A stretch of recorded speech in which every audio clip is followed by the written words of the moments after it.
Tout commence ici, au sud de la Montagne Noire. En 1786, l'apothicaire François Pons crée la crème de menthe qui deviendra le Jet 27. La recette secrète de ce breuvage devient la propriété de Jean et Pierre Jette en 1858. Commence alors une saga familiale, teintée de génie marketing et d'avancées sociales. C'est cette aventure que retrace la Société d'histoire locale. Ces types-là, on parle de 1850, là, 1860, ces types-là, c'est des avant-gardistes.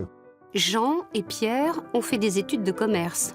Le monde entier sera leur terrain de jeu. Sensiblement transformée, la boisson à base de menthe sauvage devient une liqueur. Le peppermint est né. Ils ont des garçons, ils ont des filles. Les garçons vont mourir assez jeunes, prématurément, autour de 30 ans. Et c'est les filles, après, qui vont se remarier. Donc il y aura plein de gendres. Et là, après, il y aura les petits-enfants de Jean et de Pierre Jette.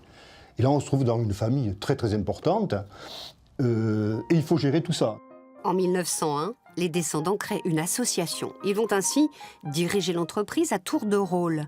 La célèbre bouteille se répand sur les 5 continents. La marine française l'utilise contre le choléra et le mal de mer.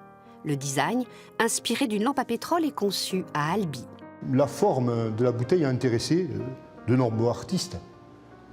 Des artistes pour la musique, comme Déodat de Sévérac, puisqu'il a écrit la valse Peppermint Jette. Mais il y a aussi les peintres, et pas des moindres.